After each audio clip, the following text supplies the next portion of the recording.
Rusya, Hindistan ve Çin'den milyonlarca yeni göçmeni ülkeye kabul etmeye başladı. Ülkede uzun dönem oturum izni almak için ön cephede bir yıllık gönüllü askerlik zorunluluğu getirildi. Rusya'nın bu hamlesi on binlerce Özbek ve Kazak'ın ülkeden ayrılmasına sebep olurken Hindistan ve Çin'den gelen göçmen sayısı hızla artıyor. Bu hamle Avrupa Birliği'nin savaşı genişletme hamlesine verilen yanıtlardan birisi olarak da değerlendirilebilir dostlar. Bu videoda Türkiye'de düşen Rus dronları konusunu da ele alıyoruz ve Rus menşeli olduğu iddia edilen bu dronların ne anlama geldiğini, bir provokasyon mu yoksa bir gözdağı mı ve daha önemlisi Türkiye'yi savaşa çekmeye planlayanların bir hamlesi mi, bunu tartışıyoruz elbette. Bu gelişmeleri hem Rusya içerisinde hem de Avrupa genelinde yaşanan olaylarla birlikte değerlendirerek ele alıyoruz. Çünkü yaşanan tüm olaylar birbirinden uzak bölgelerde de olsa aslında hepsi bir örümcek ağı gibi birbirine bağlı durumda. Gördüğünüz gibi yine özel bir içerikte karşınızdayım. Sizlerden ricam abone olarak, videoyu beğenerek ve yorum yazarak bana destek olmanız, yapacağınız her etkileşim son derece değerli. Yapan herkese de sonsuz teşekkürler, uzatmadan devam edelim. Rusya Devlet Başkanı Vladimir Putin'in geleneksel yıllık değerlendirme toplantısı Rus siyasi takviminin en önemli etkinliklerinden biri olarak öne çıkarken, bu yılki buluşma özellikle uluslararası arenada yaşanan gelişmeler nedeniyle çok daha büyük bir önem kazandı. Yaklaşık 4,5 saat süren ve hem Rus kamuoyu hem de dünya genelindeki diplomatik çevreler, istihbarat birimleri ve medya kuruluşları tarafından dikkatle izlenen bu toplantıda Putin, Ukrayna'daki savaşın seyri, nereye gittiği, Rusya'nın ekonomik direnci, Batı ile olan ilişkilerin geleceği ve bölgesel güvenlik dinamiklerine dair çok kapsamlı açıklamalarda bulundu.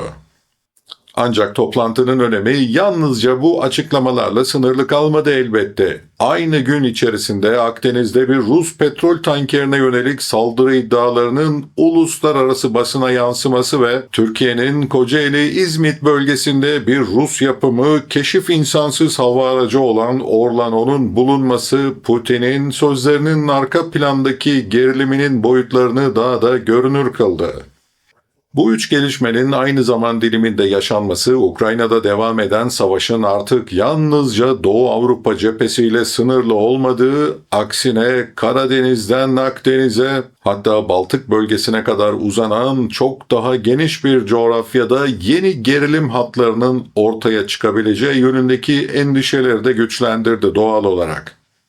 Putin'in mesajları Rusya'nın Ukrayna konusundaki tavizsiz duruşunu tekrar teyit ederken aynı zamanda Batı'ya karşı daha geniş bir stratejik mücadele alanına da hazır olduğunun sinyallerini verdi.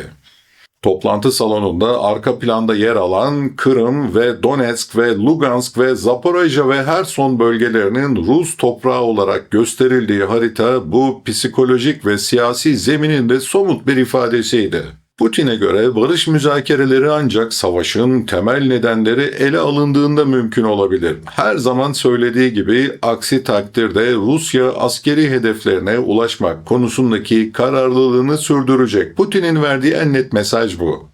Özellikle Donbas bölgesinin tamamı üzerindeki kontrolün sağlanması Moskova'nın en öncelikli hedefi arasında yer alıyor.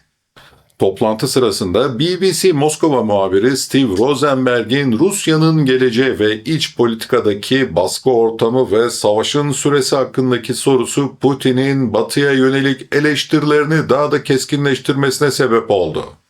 Putin, Rosenberg'in sorusunu doğrudan yanıtlamak yerine Amerika Birleşik Devletleri'ndeki yabancı ajan yasalarına önemli bir atıfta bulunarak Rusya'daki uygulamaların daha sınırlı olduğunu iddia etti ve Batı medyasını, özellikle de İngiliz basınını Rusya'yı düşman olarak konumlandırmakla kararlı bir şekilde suçladı.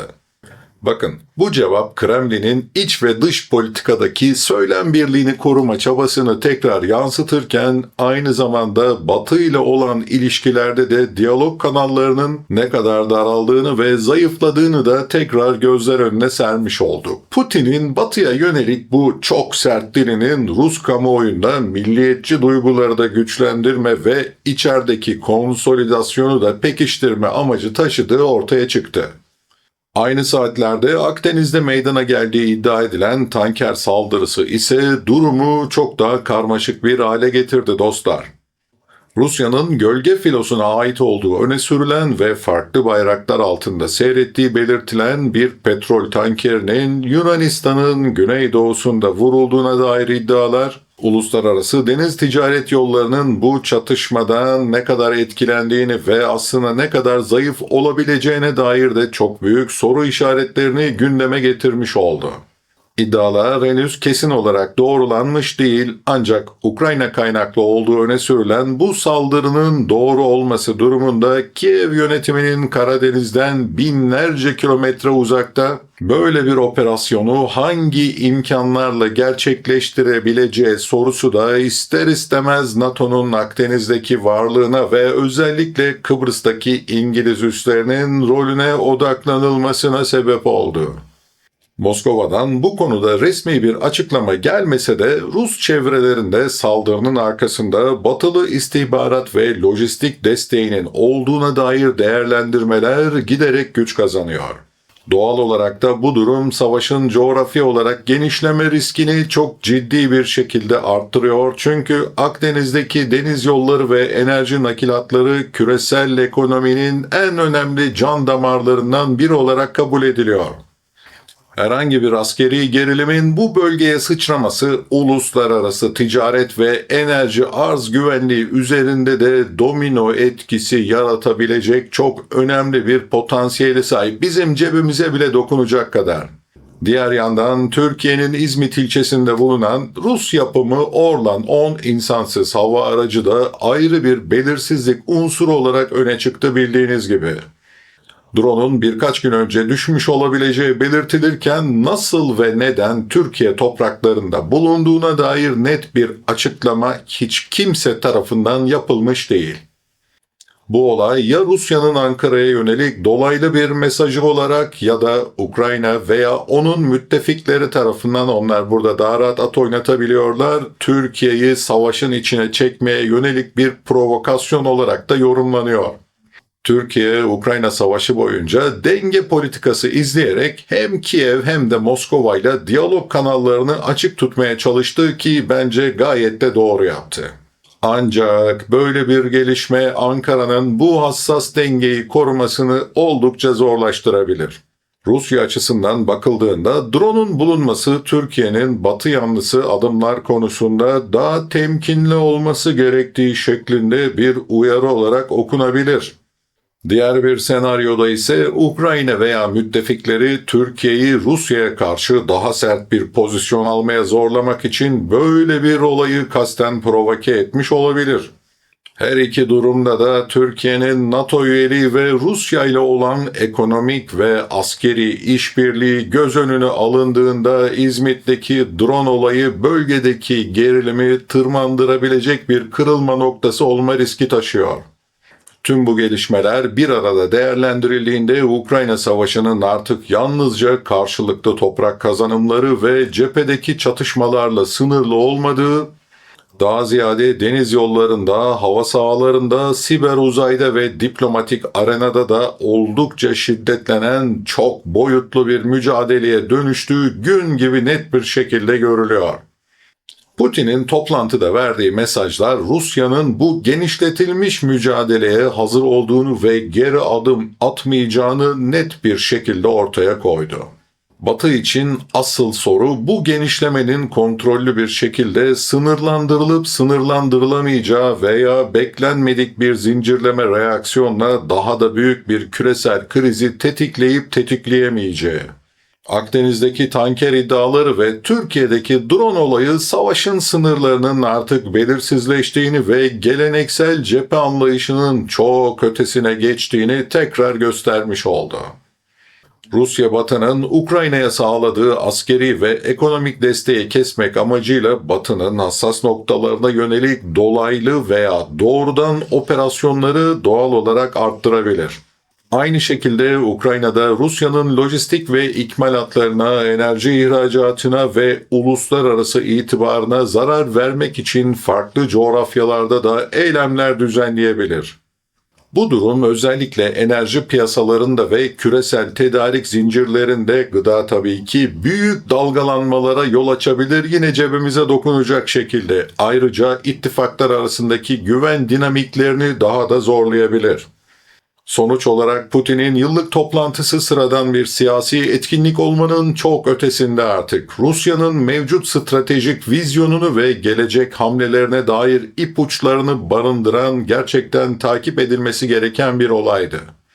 Toplantıda vurgulanan unsurlar aynı gün içerisinde yaşanan tüm gelişmelerle birleştirildiğinde uluslararası sistemin giderek daha da kutuplaşmış ve öngörülemez bir hale geldiğini gösteriyor.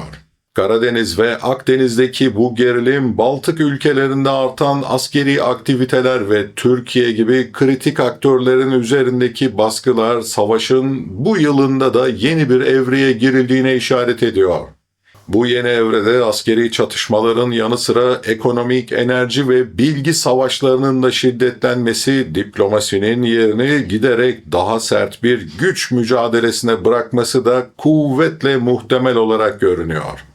Rusya'nın Batı'ya karşı mesajları daha da keskinleşirken Batılı ülkelerin de Rusya'yı ekonomik ve askeri olarak izole etme çabaları artarak devam edecek. Ancak bu süreçte taraflar arasında doğrudan bir çatışma riski de ister istemez artıyor. Dolayısıyla önümüzdeki dönemde hem bölgesel hem de küresel güvenlik mimarisinin bu yeni gerçekliğe nasıl uyum sağlayacağını, hangi mekanizmaların kriz yönetiminde devreye girebileceğini ve uluslararası hukukun bu genişletilmiş mücadelede nasıl bir rol oynayabileceği de belirsizliğini koruyor, endişeleri de arttırıyor. Putin'in 4,5 saat süren aralıksız konuşması bu belirsizliklerin gölgesinde Rusya'nın uzun vadeli dayanıklılık ve mücadele kapasitesine olan inancını vurgularken aynı zamanda Batı'ya da çok önemli bir uyarı niteliği taşıyordu. Rusya, Ukrayna'da başlattığı askeri operasyonu sadece bir cephe savaşı olarak görmüyor. Bu operasyon Rusya'nın küresel arenada hak ettiği yeri elde etme ve Batı'nın ezici etkisine karşı koyma mücadelesinin de önemli bir parçası. Bu nedenle savaşın coğrafi olarak genişlemesi Rus stratejistler için kabul edilebilir bir risk olarak değerlendirilebilir.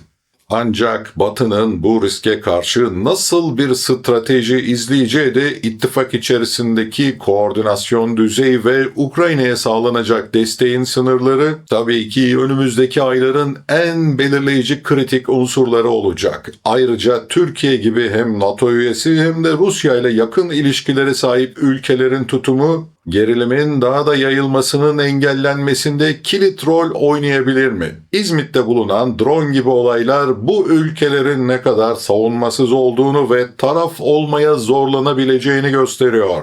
Son tahlilde ise Putin'in toplantısı ve aynı gün yaşananlar uluslararası ilişkilerde yeni bir belirsizlik ve istikrarsızlık fırtınası dönemine girildiğinin de işareti. Savaşın genişleme potansiyeli sadece askeri değil, aynı zamanda ekonomik, diplomatik ve psikolojik boyutlarıyla da zorunlu olarak ele alınması gereken karmaşık bir olgu. Rusya'nın kararlılığı, Ukrayna'nın direnci, Batı'nın desteği ve diğer bölgesel aktörlerin pozisyonları arasındaki dinamik etkileşim önümüzdeki dönemin güvenlik ortamını şekillendirecek en önemli unsurlardan birisi. İşte bu süreçte herhangi bir yanlış adım veya yanlış hesaplama çok daha geniş bir çatışmayı tetikleyebilir ve korkulan olabilir. Bu nedenle tarafların şimdiden kriz yönetimi ve iletişim kanallarını güçlendirmesi, yanlış anlaşılmaları elbette önlemesi ve uluslararası hukuk normlarına riayet etmesi huzurumuz açısından inanılmaz derecede önem taşıyor. Ancak ve ancak mevcut koşullarda böyle bir işbirliği zemininin oluşup oluşmayacağı, Putin'in mesajlarının ne ölçüde dikkate alınacağı ve Batı'nın buna nasıl karşılık vereceği henüz bilinmiyor. İzlediğiniz için teşekkürler. Abone olmayı ve videoyu beğenmeyi lütfen unutmayın. Görüşmek üzere.